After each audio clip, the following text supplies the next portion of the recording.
Hey guys, we're back. This time we're going to be taking a look at Ascension Storm of Souls. This is another deck builder game set in the Ascension world, and this one comes later after you've defeated the fallen god and the people who died during the Great War are basically coming back to life and fighting against the living. And it adds a new mechanic for trophy monsters, which give you additional rewards when you defeat things, and also event cards, which change the rules of the game temporarily, and they can alter as the course of the game goes on. They give boosts to different factions and stuff. Just kind of neat. And we'll get in and take a look. So first here we have our rulebook, and it's set up almost exactly like the original Ascension game. You have your introduction, which has your story about what's going on in the world. A components list here and how to set up. Again, they give you the layout here in the book, which you don't really need because you have the board. And then you have your layouts of your various cards.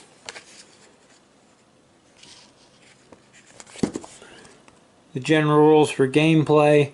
That's literally the entire rules for the game right there. Turn breakdown order. How to acquire things and defeat monsters. What to do at the end of your turn. And we also have the different honor amounts that you use depending on your player count. And then they have a section for the new things, in this case the events and the trophy. There's also a new fanatic who goes with the cultist. Rules for our team and solo play. And then a glossary of terms and a small FAQ. Again, they have the nice timing thing in the back of the book. Our board here.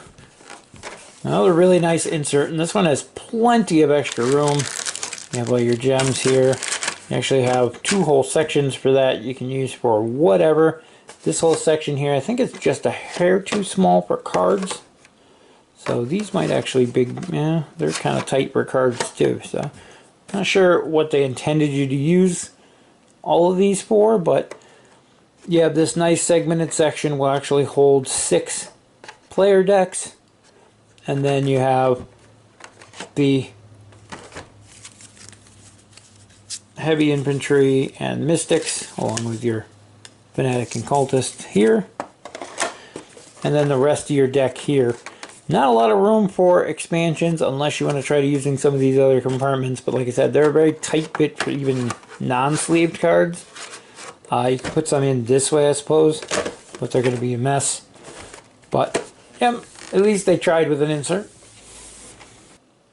So we have a totally new player board for this one. I like the color on it, but it's lacking the turn order that was printed on both sides on the original. But they have a section here to dump your honor that you're playing for in the game. Right there.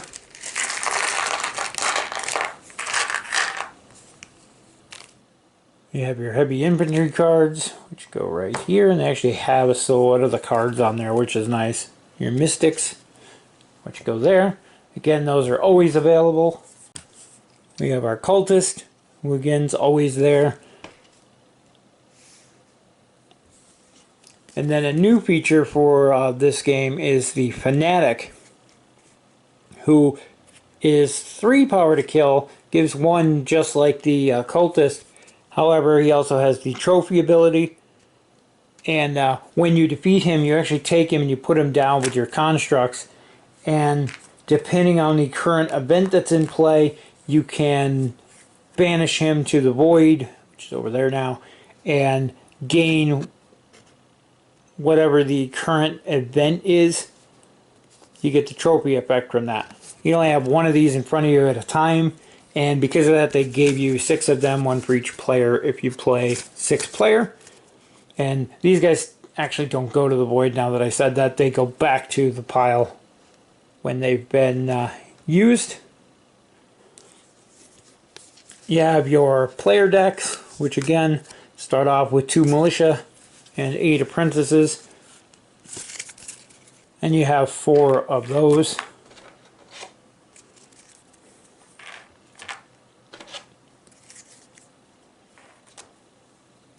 And then we actually have the deck here, which is made up of hero cards, which are basically stronger versions of your starting cards, or these guys here that usually have some other effect. So like, while your standard apprentice will give you 1 rune, this abolisher here will give you 1 rune and let you banish a card from your hand. If you do, you gain an additional rune. Banishing cards allows you to remove these basic guys that aren't worth any points from your hand in order to increase the chances of you drawing your more powerful cards. There's also constructs, and constructs once played actually stay in play. So every turn you're going to get the 1 power, and then once per turn when you defeat a monster in the second row, gain 1 rune.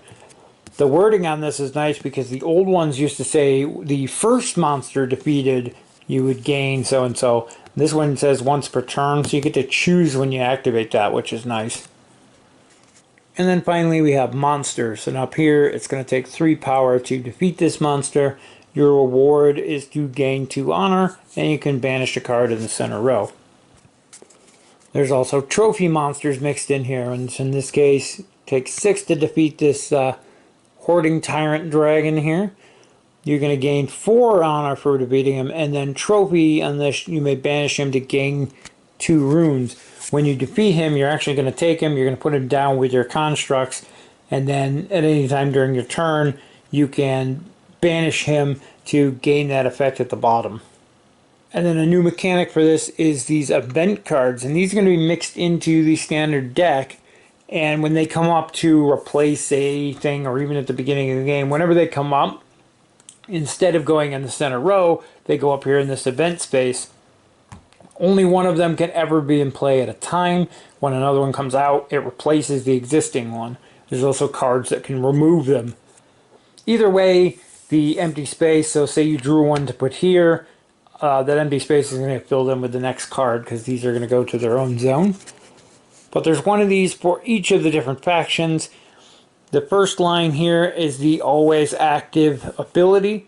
So in this case, once per turn, when a player defeats a monster in the center row, you're gaining an additional honor for the void one. At the bottom is an event trophy. Banishing a card in your hand, or this one allows you to banish a card in your hand or discard pile. So for the fanatic, where he stays out with your constructs, when you decide to use him for the trophy ability, this is what it's going for, is the event trophy ability here. And there's one of those for the cultists, which is nice. It makes the cultists and the fanatics stronger, but worth more reward. And the event trophy is extra honor. There's one for the Machina. There's one for the Lifebound and the Enlightened, and back to the Void. And these are going to get shuffled into the actual deck and then placed off to the side here. So you're going to populate the center row spaces from cards from the top of the deck here. You're going to take your starter deck and shuffle these up however you like, and then draw 5 cards. You're going to look at these, decide how much you have to work with here. In this case, we have 4 apprentices and 1 militia. You can't do anything with 1 power, unfortunately, so we're going to set that aside for now. But we got our 4 apprentices here. So we can spend these however we want to equal up to 4. So in this case, we have the Elder Skeptic here, who's 3. This Canopic Jar, which is 4. We can get a Mystic for 3, or we can get 2 Heavy Infantry since they're 2 each.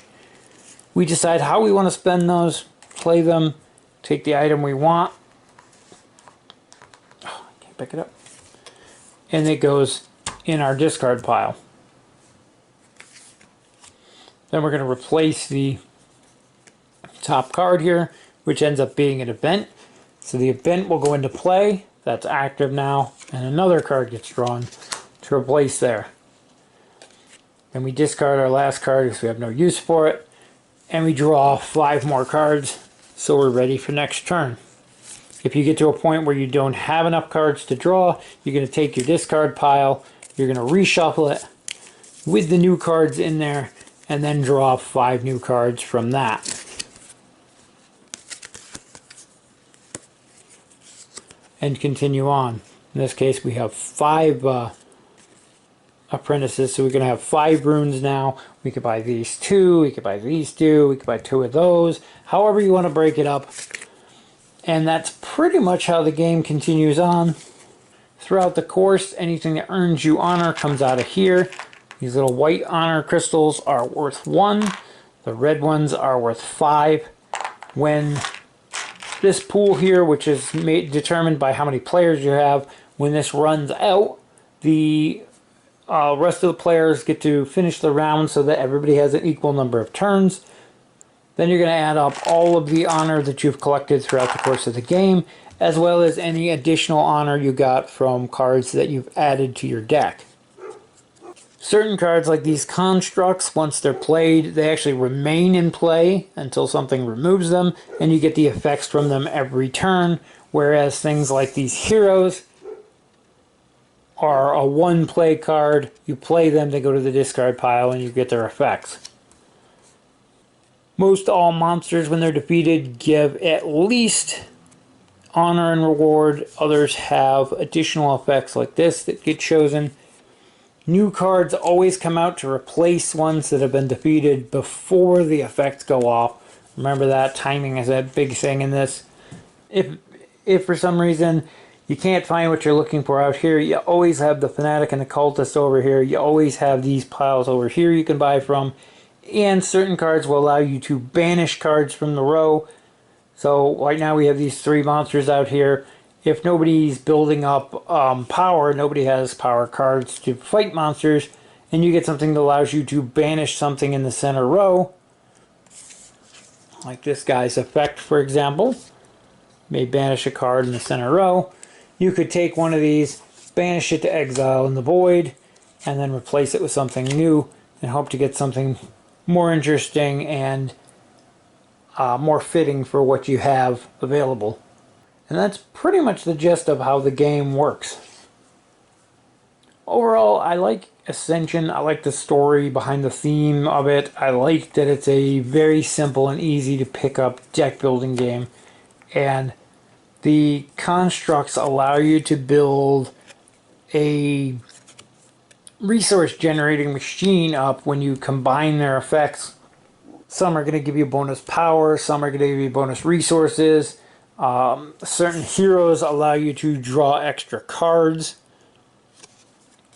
so which all enhance your abilities to build up what you can do and take on. Like these guys are pretty weak, but we had here the Polaris Demon's a 5. I think they go up to an 8. And the same goes for the rune requirements for the constructs and heroes. Some of them can go as high as 8. So you really need to build yourself up an engine of what to be able to buy some of these higher things. Of course, you want to keep in mind what a card does and if it's going to help you, as well as the honor count you get for getting those. Generally, I like to concentrate on building up my power and rune production early on, getting cards that give you extra runes and extra power to be able to get some of those bigger cards when they come out. Later in the game, when I notice the honor pile here is dwindling down, you know when the game's about to end, you can start concentrating more on cards that have a higher honor value at the end of the game and aren't necessarily as useful in your deck the way it's been built. But yeah, Ascension is a very easy to play, very easy to learn and teach deck building game. Has some interesting mechanics that give it some more skill and strategy than some others. And the fact that you can combine and mix any of the different Ascension games out there to mix and match, like this one added the events and the Fanatic for the first time.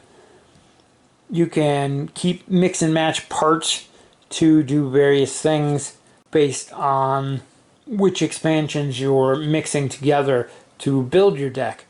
I think the sweet spot for these is adding maybe 3 expansions. Once you get over that, the deck gets really too big. I've seen people play where the deck is over a foot tall and it tips over. They have to split it into multiple piles and things like that, which there's nothing wrong with that. All of the games are compatible. And some people just want to play like that. I mean, we've played a few with all of the games together at a store locally, and it was a blast because you never knew what was going to come up. At the same time, for home games, I prefer to limit them. If for nothing else, it limits the number of special rules and abilities because each of the expansions adds some kind of new mechanic to the game. And when you start combining more than 2 or 3 at a time, it can get a little overwhelming to keep track of what's what, especially for new players. Anyway, that's going to wrap it up for a look at Ascension Storm of Souls. Again, Ascension's a great deck builder game and an interesting universe they've built around it. And I recommend it to anybody who's interested in deck builders, but check it out for yourself. There's a whole series of these. I think there's 10 or 11 of them now that you can choose from. Any of these large box ones will support 4 players.